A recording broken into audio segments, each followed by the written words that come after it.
All right. Good morning, everyone. I'm Amy Popovich. I'm the Deputy Chief Administrative Officer for Human Services here, with my colleague Dominic Barrett, who's going to take over in just a minute.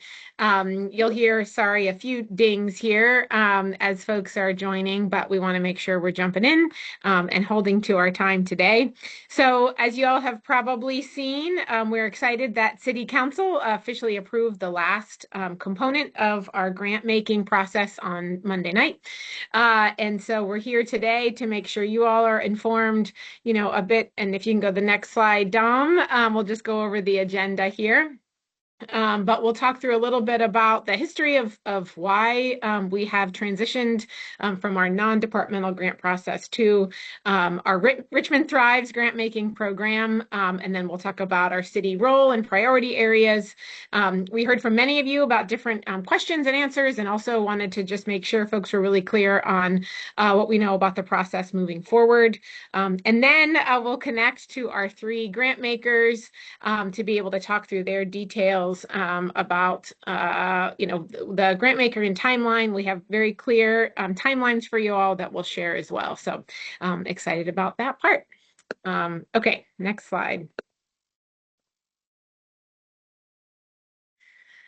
All right, so just a little bit of background. Some of you have maybe been following this process. Maybe you haven't been, but the need to transition into a completely different way that the city is utilizing our grant funding program has been bubbling up for the last several years. In order to get to where we are today, it's been a specific year-long process of kind of meeting internally, getting feedback from key stakeholders, connecting with our city council, and really developing consensus on how we're going about this process. We really want to make sure that we're being good stewards of our community and our taxpayer resources, while we want to make sure we're still intentionally ensuring there's access and equity for smaller grassroots organizations as well, who are not typically funded by the city. We went through a really transparent and thorough, I think I would bold thorough, RFP, which stands for Request for Proposal, which is really on our procurement side of the house to make sure that everyone was really clear on what the requirements were and what we were looking for.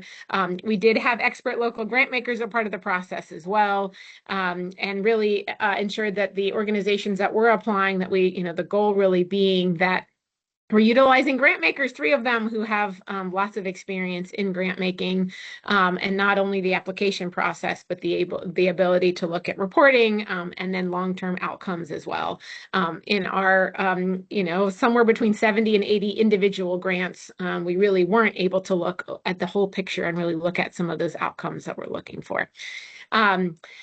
We'll continue to improve the speed as to which, the turnaround from application to funding, but some of you all that participated in the past knew there was about a year, somewhere between 12 and 14 months between when individuals applied to when they actually received the funding. So the turnaround will be much faster, and we'll go through those timelines at the end.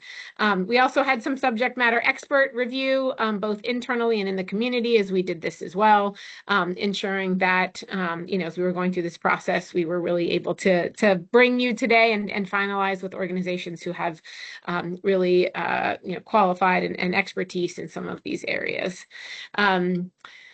All right, so I think that kind of summarizes, we'll get to the goal of each year we'll probably speed up the process, but we're really going to evaluate it, and as we transition this year, making sure that we're learning lessons across the board. And Dom will go into next a little bit of what the city priorities are and sort of some of the bedrocks of each of these categories. I'll turn it over to you, Dom. Thank you, Amy, and thank you again for everyone for joining us today. And thank you again for our grant makers who made it through a very long and comprehensive process with our procurement department. And we're happy to be here today and to be moving forward.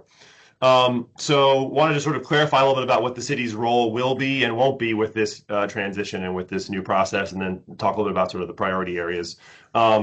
The city will ultimately not be involved in the final decision-making process. We'll talk about where we are involved, but when it comes down to the deciding what applications are best fits for these funds, we've identified these three wonderful grant makers to lead that, be responsible for that part of the process. Where we will be involved is working with them right now, in fact, finalizing these processes to ensure they're aligned with the city priorities. And we'll look at these 4 priority areas and how they align with the city's map and the city's priority areas. We will be involved in just reviewing their decisions before they're finalized to ensure there's no duplication of grants for programs that are being funded via other city sources. We will be involved in doing grant maker monitoring to ensure that the grant makers are complying with everything that's laid out in these extensive goods and services contracts, as well as the grant contract. We will be responsible for gathering information from these grant makers and synthesizing it and sharing and reporting out to council on the impact of these investments. And as Amy alluded to, I think we feel a responsibility for, and a commitment to continuous improvement. We know that there are going to be things we're going to learn from this first transition year that will inform tweaks and improvements in the process next year, and that will continue year after year. And so we're not, I think, under any delusion that we've absolutely nailed every last thing. We've done our best, but we're going to continue to learn and improve on this first year. So in previous years, the non-departmental grant process was broken into 3 priority areas. We've built that out a little bit in this transition into 4 distinctive priority areas: arts and culture, children and families, economic mobility, and health. And so the economic mobility and health priority areas were sort of historically kind of combined together in the previous process. I'm going to quickly go through sort of a high-level look at the framework that the city gave to these grant makers as they build out their own guidelines and applications. And so we don't need to get in the weeds with these, and these will not be sort of official documents that are used in the application process, but we want to give you a glimpse so that you can understand where the grant makers are coming from when you review their guidelines and application documents, because they've been designed to align with the city's framework across these 4 priority areas. And each of these has been designed to align with the city's own mayor action plan, the MAP pillars. So we have the arts and culture area, which we've sort of built out from the pre-existing arts and culture category to invest in Richmond's cultural identity and creative economy by supporting organizations that use arts, history, and storytelling to build community connections, advance racial equity and reconciliation, and ensure all residents can see themselves reflected in the city's cultural narrative and programming. And again, this recording, and I'll talk about this at the very end, but this recording will be available, this deck will be available, but these slides in particular, I just want to sort of highlight that this is not sort of the key document you need to be sort of looking to, but we want you to sort of get an idea of how these areas have each been designed and aligned with the map, and that they've informed the documents that the grant makers will be sharing with you in their own information sessions to come, which we'll hear about at the end of this meeting. We have our children and families category, which is distinctive from other strategic city-driven initiatives and investments that the city is making in the children and families space that are elsewhere in the city budget. But here we're focused on comprehensive educational pathways, ensuring every Richmond child has equitable opportunities for success in school and life, with a particular emphasis on family connections and trauma-informed support. It's obviously directly aligned with our Thriving Families pillar. Important to note here, this is distinctive from the work that's funded through the Positive Youth Development Fund. We'll talk about this again later, but the work of the Positive Development Fund, those projects should not apply here, and we will not be funding projects that are also funded in the Positive Youth Development Fund space. And grants are not for sort of RPS specific stuff. They're not for in-school or school-based services, teacher development, or other activities that RPS would be primarily responsible for.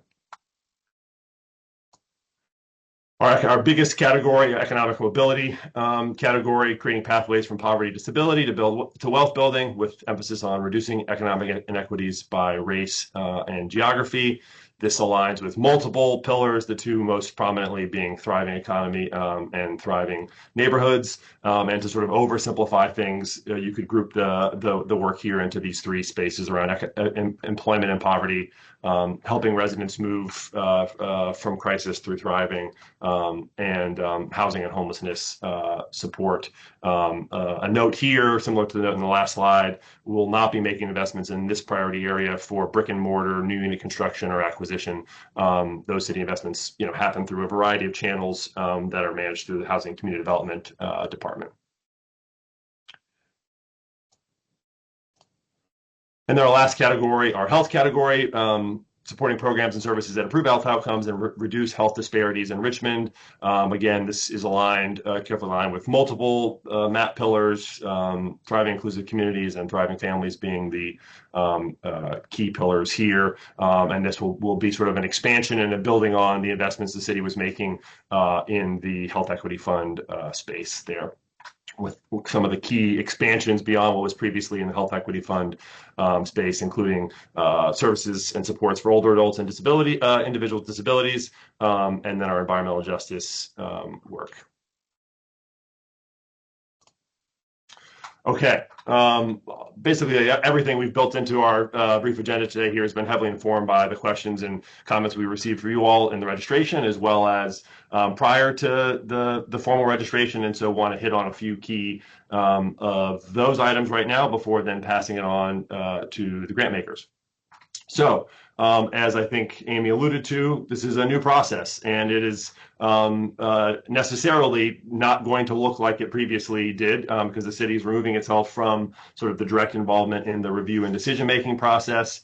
Funding is obviously, as a result, going to vary with this transition, and you'll learn more in the individual sessions with grant makers about the distinctive ranges in grant amounts and grant volume that will be managed and handled in each of those priority areas. But high level, couple sort of dynamics to be mindful of, based on, city budgetary restrictions and constraints in FY25, we saw some reductions in overall investments in the outside agency non-departmental line. In FY26, we saw level funding in that space. And when you include the sort of 10 to 13% in sort of cost to administer these grants, we're going to see level funding in FY27 across all of these priority areas. What was 3 priority areas have been split out now into these 4 priority areas. And we looked at where the FY26 investments would have fallen relative to these FY27 priority areas. And align the funding there. So you're going to see a little over $500,000 in arts and culture, a little over $500,000 in the children and families category, about $1 million in the health category, and then about $1.3 million in economic mobility. Again, when you get into the individual info sessions with the grant makers for each of those priority areas, they can go into greater detail in terms of their sort of funding structure and approach there. Couple other key things to speak to that we know folks have been interested in that we obviously want to share also. As I alluded to before, through these 4 priority areas, they will not be funding programming that is also getting city funding for that same programming through other channels. So that could be our strategic city-driven initiatives, those programs that the city is still directly overseeing and managing, sort of key external funds that are also strategic city-driven initiatives would be the Positive Youth Development Fund.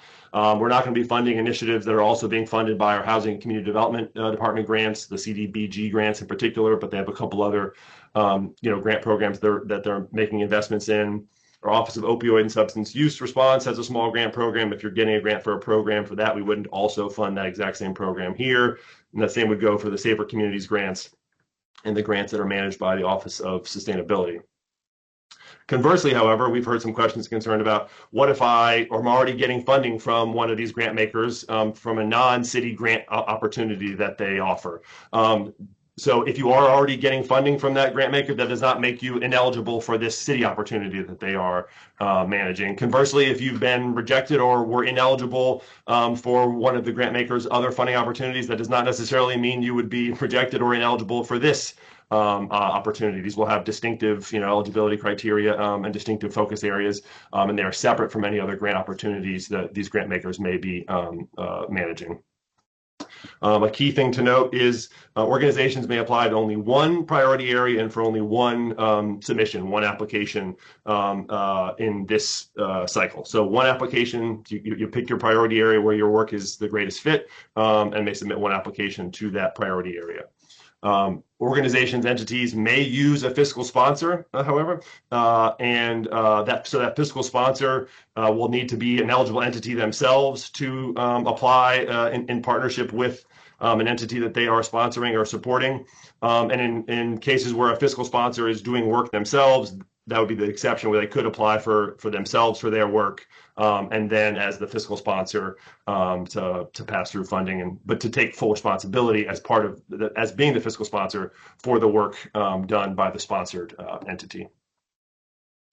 And then, like all previous years, these are 1-year grants. There's no multi-year grant at this point. Grants are going to continue to be subject to council appropriation each year. And of course, we will continue to improve and tweak the process on an annual basis. But it is important to note that these are 1-year investments. An organization should not sort of count on them for multiple years of investment. Let me pause there. Amy, is there anything you wanted to add to those? Nope. Great. Thank you. Okay. As we've spoken to, we have 4 priority areas managed by 3 expert external grant-making partners. We have our arts and culture category managed by CultureWorks, our children and families and economic mobility categories managed by United Way of Greater Richmond and Petersburg, and our health category managed by Richmond and Henrico Public Health Foundation. I'm going to give each of them just a few minutes to introduce themselves, and we'll go in this order that we have on the screen here, share a little bit about their timeline and how folks will be able to access that, and then I'll make sure in just a second I put up a slide with all of those, a table with all those timelines on them. And again, we will make sure everybody who registered and all of our other contacts that we have get access to that information and this deck and this recording. And it'll also all be available on our website. But with that being said, it may take a second to make sure we can sort of unmute or give powers to the folks who need it, but I will pass it to CultureWorks, and I'll start by, it looks like, Scott, you are able to unmute yourself, I think. So I will let you take it. As I unmuted, my notes disappeared on me. Sorry, hang on 1 second. Hi, everyone. My name is Scott Gark. I'm the president of CultureWorks. I know many of you I see many familiar names on the screens, but there's a number of folks that I haven't met yet. So it's a pleasure to virtually meet many of you. I'm thrilled to see so many folks are interested in this new grants program. For those that don't know CultureWorks, we are an independent nonprofit. We've been operating since 2009 as the regional champion for arts and culture. We serve what we call the Richmond and Tri-Cities region. We have been working in the region for almost 2 decades now, including a grants program that we manage, a privately funded grants program, as well as a previous city grants program. So we've got some grant making experience. I think many of you who've worked with us on grant applications in the past know that we take a very hands-on approach to working with our applicants, both before and after the decision-making process. And we're looking forward to working with all of you as we go through this new application process.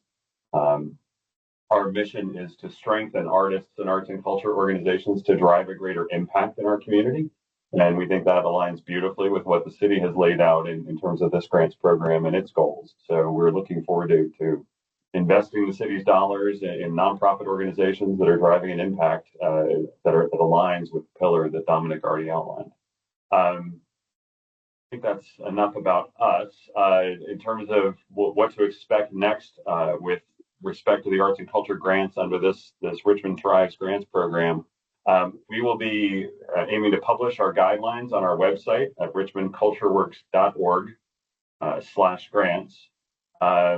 That'll be published by August 5th.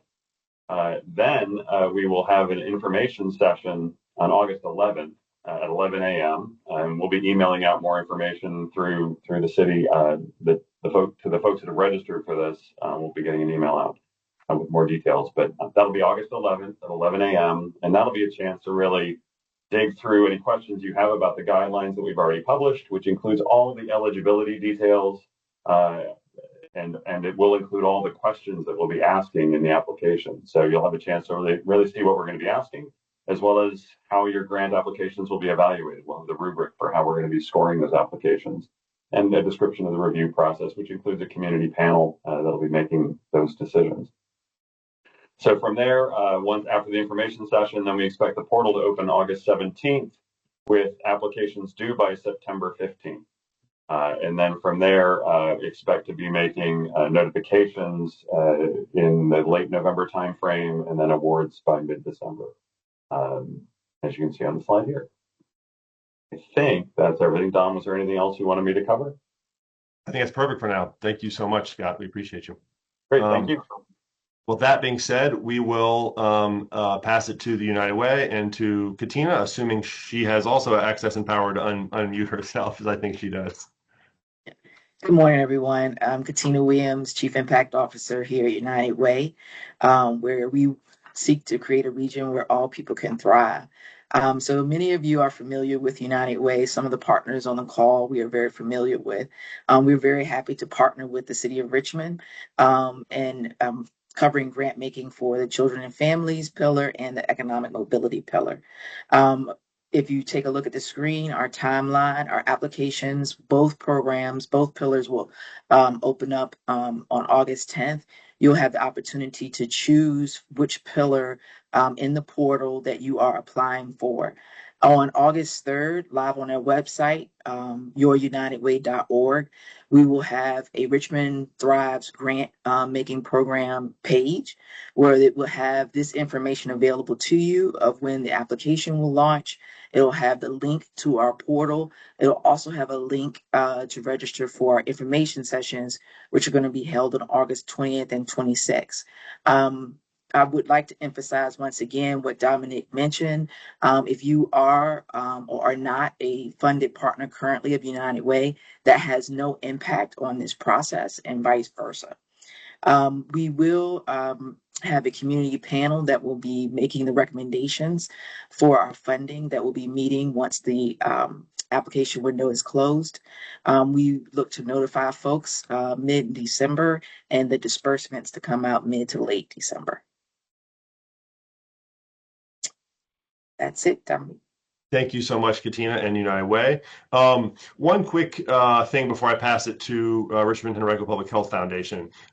If you put questions in the Q&A, we're not going to try to answer all the questions today. We got 130 people on here, but we will compile all the questions that if it's a question you've already asked in the registration form, you don't need to add that again because we already have those compiled and shared with our grant makers. But if you have other questions as they come up, please put them in the Q&A and we'll make sure we compile those and get those out to our grant makers so they can be either answered on our own website or an FAQ document we'll be sharing or in their individual sessions.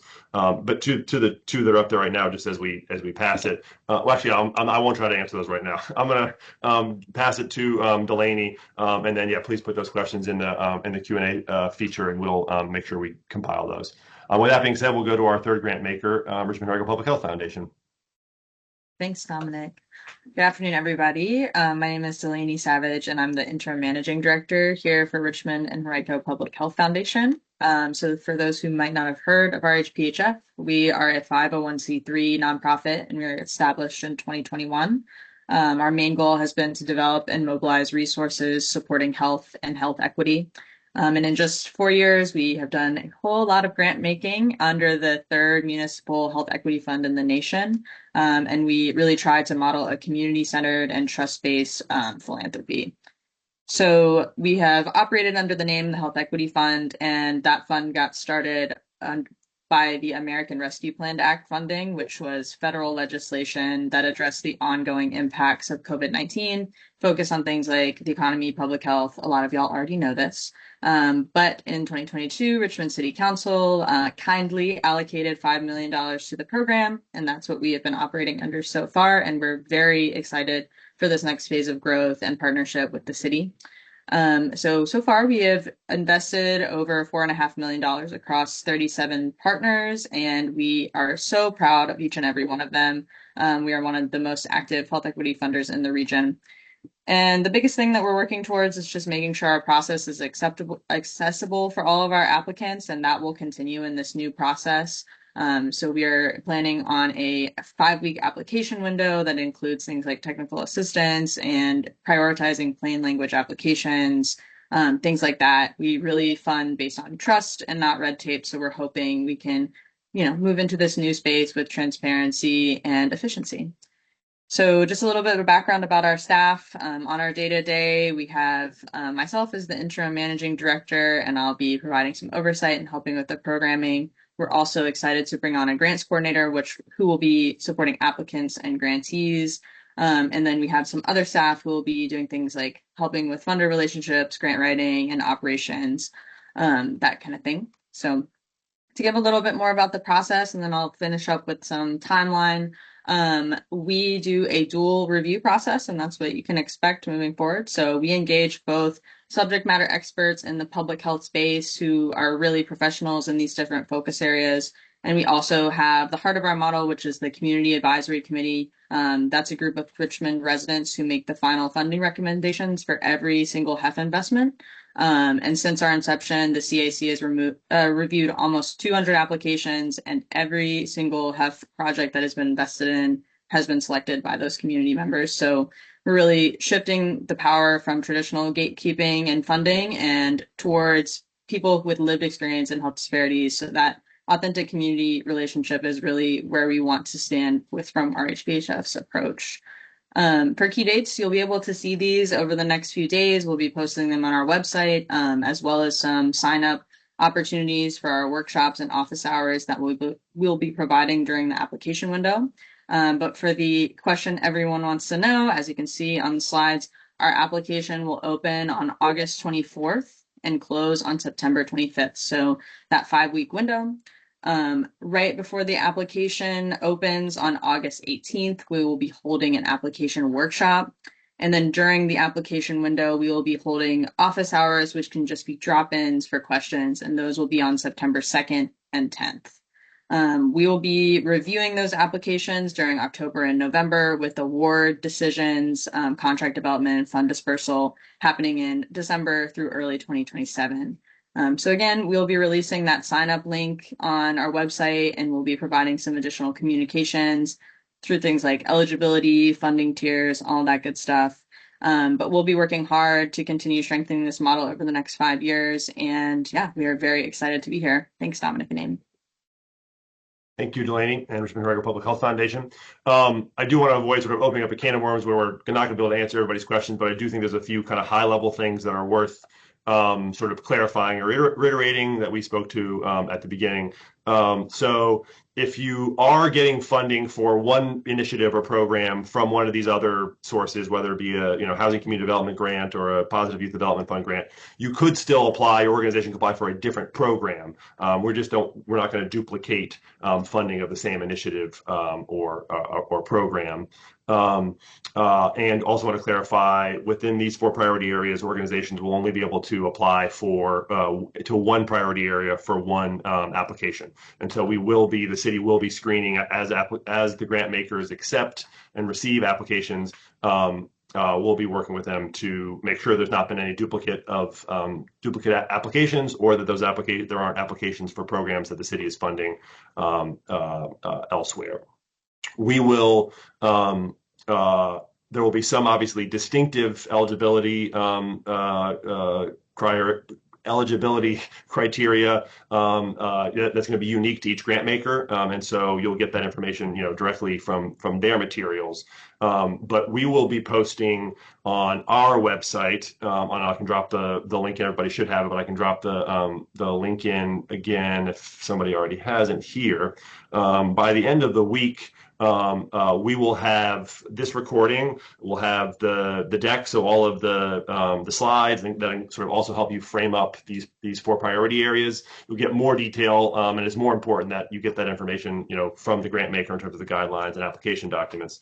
But that will be all available. The timeline and then links to all 3 of their websites will all be available at that link by the end of the week. And then also the 300 plus nonprofit emails we already have, plus anyone new who registered for this session will also be getting an email that sends you that information and sends you that link to clarify that. A couple other high-level things to clarify. Yes, a fiscal sponsor may apply on behalf of their own work that they're doing, as well as a sponsored project. So that's that one distinction there. Let me pause there and pass it to Amy, see if she wants to sort of clarify, or if there's other pieces you think we should try and clarify without opening up too big of a can of worms. yeah, I mean, I think there are some, specific questions here, but we're doing our best to make sure, especially in this first year, that we're trying to nuance and give clarity. So just re-emphasizing what Dominic said earlier around our continuous quality improvement, the speed of time, but we really are trying to simplify things this year one, so we make sure that we're doing the core work well of receiving those applications, partnering with our grant makers to ensure that there's effective grant making and not those duplications like Dom talked about, and really focusing on the key outcomes that we want to see. So, again, the key reason for transitioning here is to really be able to measure and see the effectiveness that you all have been doing for so long. So, yeah, I mean, I think we'll kind of end to close here, Dom, unless you wanted to try to answer one or two other questions. But we wanted to make sure that we gathered together as soon as we could, just sort of re-emphasizing that this was finally officially all the kind of pieces approved on Monday night. And we wanted to be prepared as soon as we can. A huge thank you to our grant makers for having all of these dates and timelines ready as soon as we could, so we could really jump into this work and into this year, because we know we're already into this fiscal year. So we do anticipate having sooner timelines in future years, but given this was year one, this is the soonest we can do it. And really thank you to everybody for doing that. So yeah, before we wrap up, Dom, anything else on your end?